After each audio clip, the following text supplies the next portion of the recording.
ನಮಸ್ಕಾರ. 10ನೇ ತರಗತಿಯ ಸಮಾಜ ವಿಜ್ಞಾನ ವಿಷಯದಲ್ಲಿ ಬರುವಂತ 11ನೇ ಅಧ್ಯಾಯ ಭಾರತದ ಋತುಗಳು.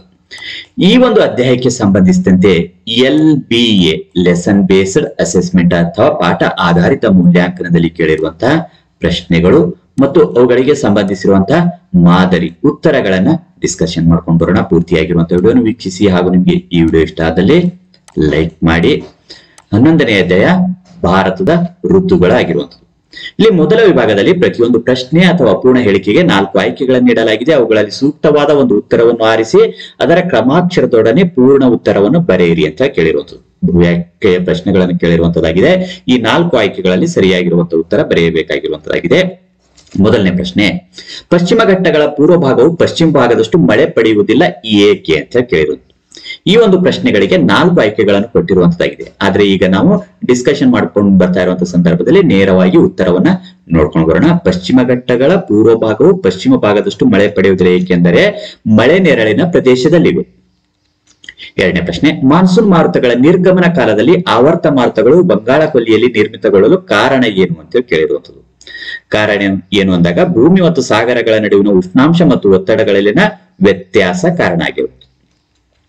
ಇನ್ನು ಮೂರನೇ ಪ್ರಶ್ನೆ, ಸ್ಥಳೀಯ ಉಷ್ಣಾಂಶ ಮತ್ತು ಪ್ರಚಲನ ಪ್ರವಾಹಗಳಿಂದ ಏಪ್ರಿಲ್ ಮೇ ತಿಂಗಳಲ್ಲಿ ಪಶ್ಚಿಮ ಬಂಗಾಳದಲ್ಲಿ ಉಂಟಾಗುವ ಮಳೆ ಯಾವುದು ಅಂತ ಕೇಳಿರುವಂಥದ್ದು. ಕಾಲ ಬೈಸಾಖಿ ಆಗಿರುವಂತದ್ದಾಗಿದೆ. ಇನ್ನು ಸ್ಥಳೀಯ ಉಷ್ಣಾಂಶ ಮತ್ತು ಪ್ರಚಲನ ಪ್ರವಾಹಗಳಿಂದ ಏಪ್ರಿಲ್ ಮೇ ತಿಂಗಳಲ್ಲಿ ಉತ್ತರ ಪ್ರದೇಶದಲ್ಲಿ ಉಂಟಾಗುವ ಮಳೆ ಯಾವುದು ಅಂದಾಗ ಆಂಡೀಸ್ ಆಗಿರುವಂತದ್ದಾಗಿದೆ. ಇನ್ನು 5ನೇ ಪ್ರಶ್ನೆ, ಸ್ಥಳೀಯ ಉಷ್ಣಾಂಶ ಮತ್ತು ಪ್ರಚಲನ ಪ್ರವಾಹಗಳಿಂದ ಏಪ್ರಿಲ್ ಮತ್ತು ಮೇ ತಿಂಗಳಲ್ಲಿ ಕೇರಳದಲ್ಲಿ ಉಂಟಾಗುವ ಮಳೆ ಯಾವುದು ಅಂದಾಗ ಮಾವಿನ ಹುಯ್ಲು. ಇನ್ನು 6ನೇ ಪ್ರಶ್ನೆ, ಸ್ಥಳೀಯ ಉಷ್ಣಾಂಶ ಮತ್ತು ಪ್ರಚಲನ ಪ್ರವಾಹಗಳಿಂದ ಏಪ್ರಿಲ್ ಮೇ ತಿಂಗಳಲ್ಲಿ ಕರ್ನಾಟಕದಲ್ಲಿ ಉಂಟಾಗುವ ಮಳೆ ಯಾವುದು ಅಂದಾಗ ಕಾಫಿ ತುಂತುರು ಮಳೆಯಾಗಿರುವುದು. ಇನ್ನು 2ನೇ ವಿಭಾಗದಲ್ಲಿ ಈ ಪ್ರತಿಯೊಂದು ಪ್ರಶ್ನೆಗೂ ಒಂದೊಂದು ವಾಕ್ಯದಲ್ಲಿ ಉತ್ತರ ಬರೆಯಿರಿ ಅಂತ ಕೇಳಿರುವಂತದ್ದಾಗಿದೆ. 7ನೇ ಪ್ರಶ್ನೆ, ಬೇಸಿಗೆಯಲ್ಲಿ ಉತ್ತರ ಭಾರತದಲ್ಲಿ ಉಷ್ಣಾಂಶ ಅಧಿಕವಾಗಿರಲು ಕಾರಣವೇನು ಅಂತ ಕೇಳಿರುವಂಥದ್ದು. ಬೇಸಿಗೆಯಲ್ಲಿ ಸೂರ್ಯನ ಲಂಬ ಕಿರಣಗಳು ಉತ್ತರಾರ್ಧಗೋಳದ ಮೇಲೆ ಬೀಳುವುದರಿಂದ. 8ನೇ ಪ್ರಶ್ನೆ, ಏಪ್ರಿಲ್ ಹಾಗೂ ಮೇ ತಿಂಗಳಲ್ಲಿ ಪರಿಸರಣ ಮಳೆಯಾಗಲು ಕಾರಣವೇನು ಅಂತ ಕೇಳಿರುವಂಥದ್ದು. ಸ್ಥಳೀಯ ಉಷ್ಣಾಂಶ ಮತ್ತು ಪ್ರಚಲನ ಪ್ರವಾಹಗಳು. ಇನ್ನು 9ನೇ ಪ್ರಶ್ನೆ, ಬೇಸಿಗೆಯಲ್ಲಿ ಭಾರತದಲ್ಲಿ ತಂಪಾಗಿರುವ ಪ್ರದೇಶಗಳಾವುವು ಅಂತ ಕೇಳಿರುವಂಥದ್ದು. ಉತ್ತರ ಭಾರತ ಪರ್ವತ ಪ್ರದೇಶ ಮತ್ತು ಪರ್ಯಾಯ ಪ್ರಸ್ಥಭೂಮಿಗಳು.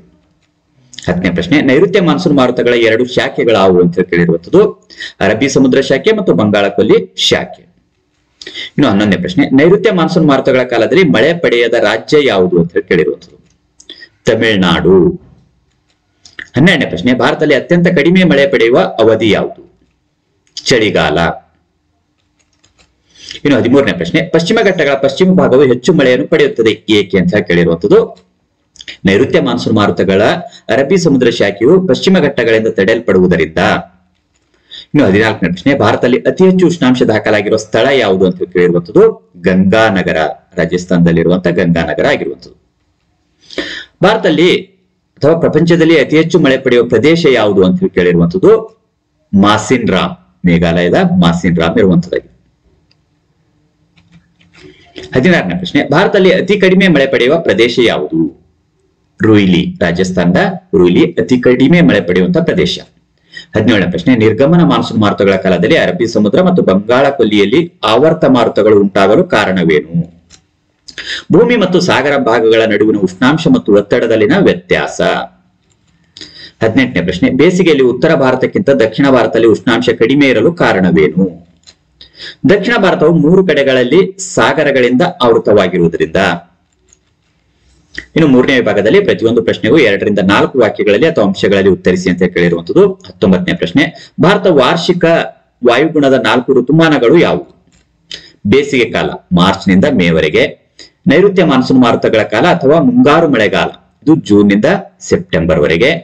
ಮಾನ್ಸೂನ್ ಮಾರುತಗಳ ನಿರ್ಗಮನ ಕಾಲ ಅಥವಾ ಹಿಂಗಾರು ಮಳೆಗಾಲ ಅಕ್ಟೋಬರ್ ನಿಂದ ನವೆಂಬರ್. ಚಳಿಗಾಲ ಡಿಸೆಂಬರ್ ನಿಂದ ಫೆಬ್ರವರಿ ವರೆಗೆ. ಇನ್ನು 20ನೇ ಪ್ರಶ್ನೆ, ಭಾರತ ವಾಯುಗುಣದ ಮೇಲೆ ಹೆಚ್ಚು ಪ್ರಭಾವ ಬೀರುವ ಅಂಶಗಳು ಯಾವುವು ಅಂತ ಕೇಳಿರುವಂಥದ್ದು. ಅಕ್ಷಾಂಶ, ಸಮುದ್ರ ಮಟ್ಟದಿಂದ ಇರುವ ಎತ್ತರ, ಸಾಗರಗಳಿಂದ ಇರುವ ದೂರ, ಮಾರುತಗಳ ದಿಕ್ಕು, ಪರ್ವತ ಸರಣಿಗಳು ಹಬ್ಬಿರುವ ರೀತಿ, ಸಾಗರ ಪ್ರವಾಹಗಳು.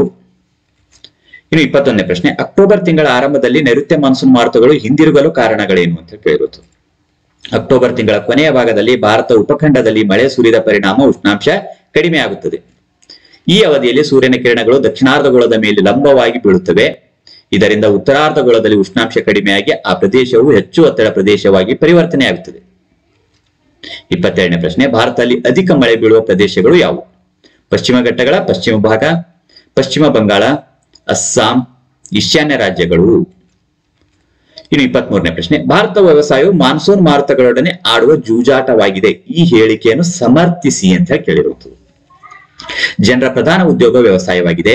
ನೈಋತ್ಯ ಮಾನ್ಸೂನ್ ಮಾರುತಗಳು ಭಾರತದ ವ್ಯವಸಾಯವನ್ನು ನಿಯಂತ್ರಿಸುತ್ತವೆ. ಮಳೆ ಹೆಚ್ಚಾದಾಗ ಪ್ರವಾಹ ಉಂಟಾಗಿ ಹಾನಿಯಾಗುತ್ತದೆ.